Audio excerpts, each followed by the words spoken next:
This is 1988 Topps, where every card has a story to tell. Your hosts are David McKellis and Matt Kuzma. Let's play ball.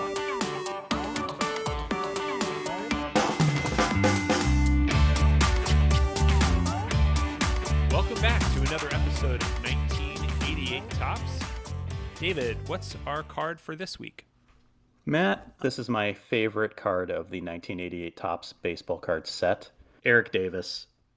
Eric the Red. Eric Davis combined power, speed, maybe better than anyone in history up to that point. Had a sweet swing, ran so fluidly in center field. Just an amazing player. I, as a little kid, got a book that was just about Eric Davis from one of those Scholastic book fairs. He was my favorite player. I didn't particularly care about the Reds, but Eric Davis was the man. He was also the man in RBI baseball. And 1987 for Eric Davis was, I think, the pinnacle of his career. At that point, he was a 25-year-old outfielder for the Reds. In 1987, he hit 37 home runs, 100 RBIs, stole 50 bases, and hit 293. An amazing season, but also something that will become a theme of his career. He only played in 129 games, missed 30-plus games due to injury, and that becomes a theme of his career. The front of the card has Eric in mid-swing. He had a pretty straight-up his stance. He stood very straight, and it was a thing that as kids we would try to copy, and then a compact swing and generated a ton of power out of that. He's also looks like he has some gloves in his pocket. I feel like those might hinder your ability to swing, but apparently didn't bother him at all. Born in LA, apparently he made his home in LA at this point too, even though he had spent 4 seasons with the Reds. I don't know why they give out home information on the back of these cards, and maybe people can go try to look up their favorite players. He grew up in LA, an amazing basketball player as well. Grew up alongside Darryl Strawberry, who he would later play with on the Dodgers. At one point wanted to be an NBA player, found out that at that time there was no one and done NBA players. You had to go straight from basically go through 4 years of college to get to the pros. And he said that he picked baseball because he would have had to wait to go pro, and he didn't want to wait and go to school that long. But he thought that he would have been good enough to play in the NBA as well. And based on his overall athletic ability, probably not too far of an assumption to make. I'm looking here at the card on the fun fact at the bottom that he was signed as an 8th round draft selection with the Reds, June 8th, 1980. It's got Larry Barton Jr. And so as an 8th round draft pick, what do you think that says about? Well, and by comparison, I think that in that same draft, I believe that the number 1 pick in that draft was Darryl Strawberry. And both of them went on to careers. Maybe it took Eric a little bit longer to get into that. And going a little bit into what he did in his pro career, by this point, he was in his 4th season, but only his 2nd full season. His first full season was 86. He hit 27 home runs and stole 80 bases. Just insane power and speed stats. And because of the way that his career went, where he never ended up really playing in a full season, I think 1987 was the most at bats that he had in his career, and he had 474 at bats. Not really a full season, but so if you look at what he did from 1986 to 1987 in a 162 game stretch from June 11th to July 4th, 1987, he played in 162 games. He hit 47 home runs, hit 308, drove in 123 RBIs, and stole 98 bases. Just an amazing, almost 50 home runs and 100 stolen bases in 162 games. Incredible. And when you ask about him being drafted in the 8th round there, he was a little bit of a raw talent, and that was kind of evident even up until 1986. At that point, so June 10th, 1986, he was hitting 198. The next day, he went on a streak for the next 162 games where he just destroyed the major leagues. So that includes up to the first half of 1987. And that first half of 1987, Eric Davis had an amazing season. April 6th, 1987 was opening day, and Eric Davis went 3 for 3, a home run, 2 RBIs, 2 walks, and 2 stolen bases as well. So just started off really hot, ended up being the National League Player of the Month for both April and May. Over the course of those 2 months, hit 19 home runs, 20 stolen bases, and hit 346. If you extrapolate that out over the course of a year, he was on pace to hit 74 home runs and steal 78 bases and drive in 201 runs in 1987. Just an amazing stretch for this guy from April 6th to May 31st of 1987. So after that great first 2 months of the 1987 season, Davis slows down a little bit in June, makes the All-Star game, has an amazing first half of the season thanks in large part to those first 2 months. In the second half of the season, slows down a little bit. Injuries catch up to him. He starts missing some games. And the way that his season ended, he made an amazing catch. So along with having outstanding power and speed, he also won a Gold Glove in 1987. And that will be a recurring theme as well, the willingness to run into walls, jump over walls. And he ran into the wall at Wrigley Field in early September and ended up ending his season with an injury. But made an amazing catch, saving a bunch of runs, and ran into the ivy at Wrigley. And that was early September, and basically his season was over. That's tragic. I mean, that's horrible. What a horrible way to have an injury in a baseball season. And really, his career is a bit of tragedy and a bit of redemption too, which we'll get into a little bit later on. But particularly 1987. So those stats were enough to really put him on a path that he would have had a historic season, and he ended up having a historic season. Before 1987, only 6 players ever had hit 30 home runs and stolen 30 bases. And that's names like Willie Mays, Hank Aaron, Dale Murphy did it, Bobby Bonds did it 5 times. Those kind of players who had combined power and speed. In 1987, 4 guys did it, including Eric Davis. 37 home runs, 50 stolen bases. Something that we'll get into a lot more throughout the course of this set is the juiced ball of that year and what happened that made this season kind of an anomaly. The number of guys who were hitting 20 plus home runs up to that, was a record.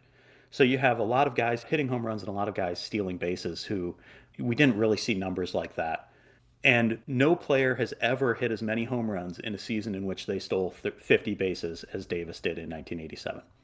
30 home runs, 50 stolen bases. And so something that we'll probably get into with another card was the MVP voting in 1987. The winner of the MVP that year was Andre Dawson. A lot of my Cub fan friends, maybe we can argue about whether or not there may be there will be a show about Andre Dawson. Yeah, card 500, and then maybe with the Ozzie Smith card, we can get into a conversation about who would have been a more deserving National League MVP. My vote would have gone for Eric Davis. His wins above replacement was 7.9, even though he only played 129 games. That was the second highest WAR in 1987. Really an MVP caliber season, but he finished 9th in MVP voting. He did win a Gold Glove and a Silver Slugger and was selected for the All-Star game.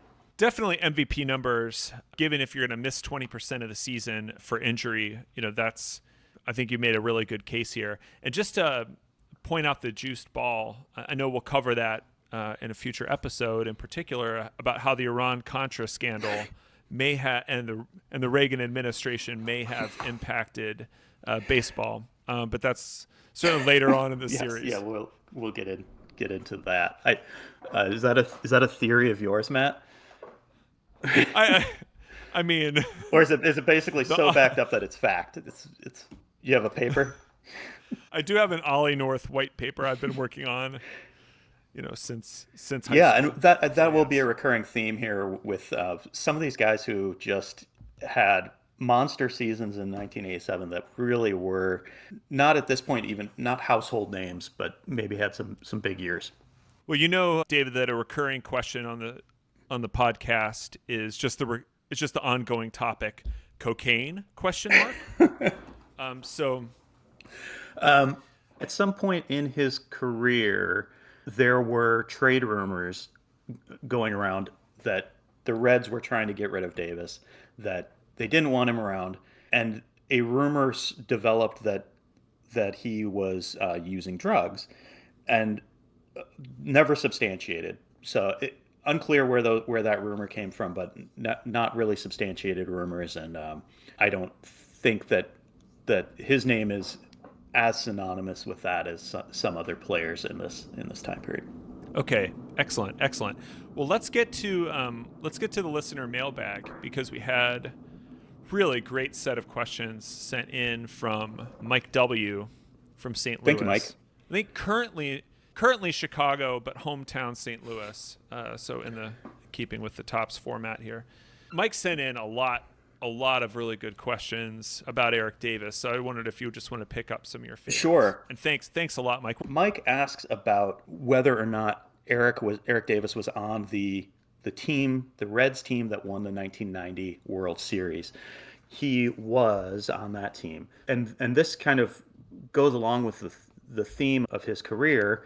After 1987, some of his speed numbers fell off. He was stealing fewer bases, still hitting for some power, still not playing full seasons.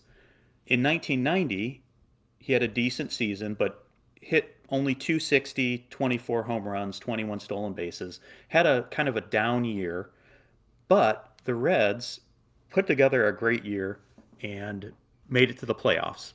Matt, you may remember that in that 1990 NLCS, the Reds defeated your Pittsburgh Pirates. Do recall that, yes. And Davis played a key role in that, and had in that 1990 playoff series what he called the best play of his career.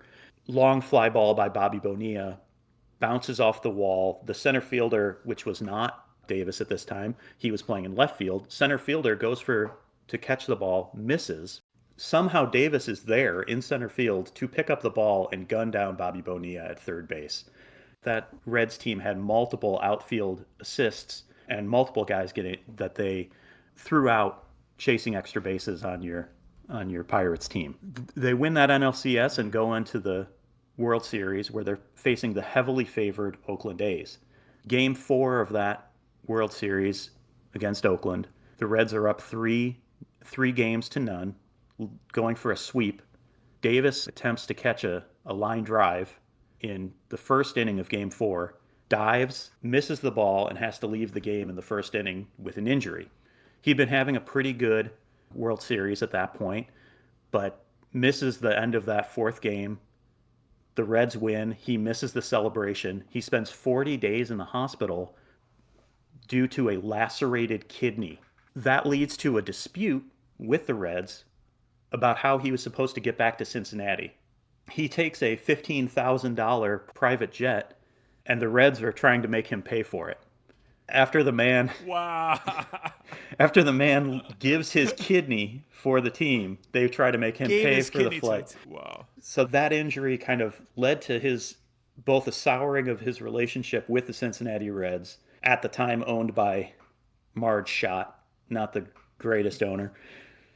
Yeah. We won't get into that. Maybe we'll get into that on a later episode. And he wasn't really the same after that injury. They traded him away. He went to the Dodgers, played with Darryl Strawberry. He ended up retired by age 32 after his 8th operation. He had 8 surgical operations by age 32. In the show notes, we've got a link to that throw out of Bonilla at third from the NLCS, because it is epic. But incredible story. And Marge Schott does make an appearance later in this series. So thanks, Mike, for that question about the 1990 World Series. Mike also asked if Davis played for other teams other than the Reds. After the 1991 season, he was traded to the Dodgers, played a couple seasons with the Dodgers, a couple with Detroit, and he initially retired after the 1994 season, was again limited by injuries, 32 years old, and looked like his career was done. He sits out a season in 1995 and decides to come back in 1996. He signs a minor league deal with the Reds with a huge bonus if he actually makes it to the big leagues. He does, and wins the Comeback Player of the Year in 1996. kind of triumphant return, hits 287, 26 home runs, steals 23 bases. So some of the power, some of the speed is still there, even after sitting out for a year. He then, after that season, goes to Baltimore. I talked a little bit about kind of his luck and his health issues and also the redemption here. In 1997, with the Baltimore Orioles, he had a stomach ailment. Stomach is bothering him. It was colon cancer. So, he really, really couldn't catch a break here. And yet, he returned to play that same year while he was in chemotherapy. While going through chemotherapy treatment in 1997, he comes back to play for the Orioles. And then in 1998 had a statistically amazing season, having recovered from colon cancer. He said, I was able to get operated on 4 days after I was diagnosed. It was just a matter of getting this baseball-sized tumor out of me. The determination of this guy to come back after injury after injury after illness is pretty amazing. Also part of the reason why he is one of my favorites. In 1998, he hits 327, his highest batting average of his career, with 28 home runs. Injuries kind of still held him down for the next couple of years, and in 2001, he finally retires at age 39. An incredible career, no doubt about it, with those kinds of performances and overcoming those kinds of challenges, but not in the Hall of Fame. David, that's part of one of the questions also that Mike had asked, is if he received any Hall of Fame votes. And we know he's not in the Hall of Fame, but wondered if you could answer how many votes he got. Yeah, so an amazing career cut short by injuries, and his statistics probably for his career don't show what a brilliant player he was in those first few years. His career stats probably don't bear that out. There's some quotes here about how good he was. Pete Rose was his manager. We'll talk about Pete Rose's card at some point in this series. He said that he was fortunate enough to see players like Willie Mays and Hank Aaron, but he said that Eric Davis is the only guy in the league who can hit fourth and lead the league in stolen bases. Roger Craig from the Giants said he reminds me of Hank Aaron, except that he can run better than Hank Aaron. And Eric Davis himself said, I don't remind myself of anybody. To be fair to him, that wasn't necessarily a brag. He said that it wasn't really fair to compare to those all-time legends of the game and guys who, hit 600, 700 home runs in their career. But his numbers throughout in some of his best seasons definitely put him up there. The question was about the number of votes that he got for the Hall of Fame.